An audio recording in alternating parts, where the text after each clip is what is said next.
एक राजा था जिसकी 4 पत्नियां थी। वो राजा अपनी चारों पत्नियों से बहुत प्यार करता था, लेकिन चौथी पत्नी को सबसे ज्यादा प्यार करता था। हमेशा उसके लिए कुछ उपहार लाता, उसकी खुशी का पूरा ध्यान देता था, महंगे महंगे तोहफे भी देता रहता था। साम्राज्य में सबसे बेहतरीन चीजें वो उस चौथी पत्नी को ही दिया करता था। उसी राजा की तीसरी पत्नी बहुत ज्यादा खूबसूरत थी, इसलिए वो उसका इस्तेमाल करके पड़ोस के राज्यों में दिखावा करता था।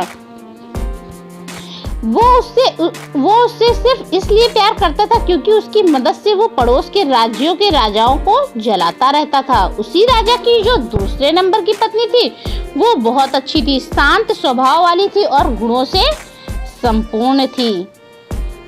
जब भी राजा को अपने राज्य में कोई बड़ी समस्या का सामना करना पड़ता था या कोई बड़ी मुसीबत में होता था तो उसे फैसले लेने में दिक्कत होती थी, तब वो राजा दूसरे नंबर की पत्नी के पास जाता और वो इतनी बुद्धिमान थी कि बहुत आसानी से राजा की बड़ी से बड़ी समस्या का हल बताकर राजा को खुश कर देती थी। अब राजा की जो पहले नंबर की पत्नी थी वो बहुत ही वफादार और बहुत ही ईमानदार थी।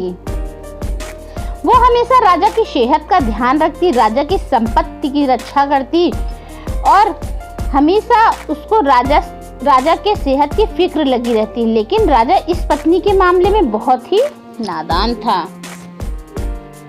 राजा इस पहली पत्नी को शायद ही कभी नोटिस भी करता।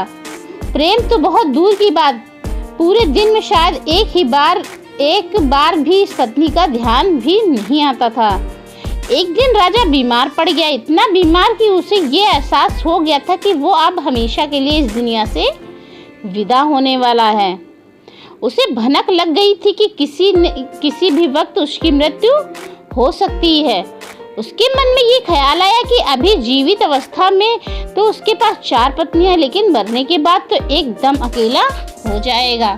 उसने अपनी चौथी नंबर की पत्नी को बुलाया और पूछा, मैंने तुम्हें सबसे ज्यादा प्यार दिया है, अब मैं मरने वाला हूँ, तो क्या तुम मेरे साथ आ सकती हो और मृत्यु के बाद मेरे साथ रह सकती हो?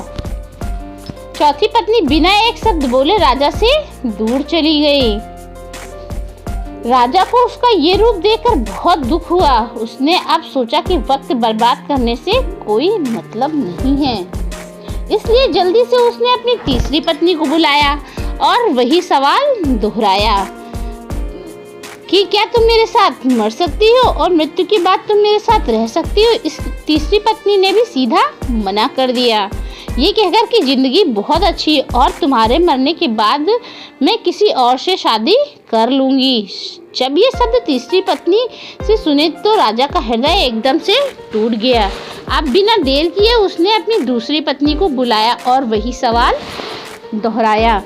राजा ने सोचा अभी तक हर समस्या का समाधान इसी दूसरी पत्नी ने किया है, तो इसका हल उसके पास जरूर होगा। लेकिन राजा को इस बार भी निराशा हाथ लगी। इस पत्नी ने कह दिया, माफ करना, क्योंकि इस बार मैं आपकी कोई मदद नहीं कर सकती। राजा पूरी तरह से टूट चुका था। फिर बाहर से एक आवाज आई, मैं तुम्हारे साथ चलूंगी, चाहे तुम जहां भी जाओ मैं साथ दूंगी। राजा ने आंखों में आंसुओं के साथ नजरें उठाई और देखा तो वो पहली पत्नी थी। यह पत्नी बहुत बीमार सी दिख रही थी। राजा ने कहा, शायद मुझे तुम्हारी देखभाल ठीक से करनी चाहिए थी, मैं तुम्हारा ध्यान नहीं रखा मैंने। जिंदगी का सच यही है, हम सबकी भी 4 पत्नियां हैं, चौथी पत्नी है हमारा शरीर। पूरी जिंदगी सजा कर रखते हैं लेकिन मृत्यु पर ये हमें छोड़ देता है। तीसरी पत्नी है हमारी संपत्ति और हमारा पद। जब हम मरेंगे तो ये सब किसी और के पास चला जाएगा।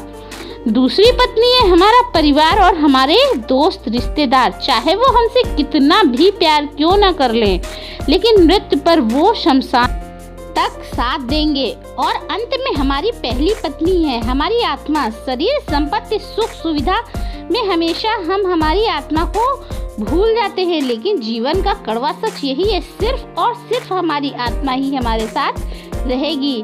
हमने कभी भी आत्मा के कल्याण की चिंता की ही नहीं है।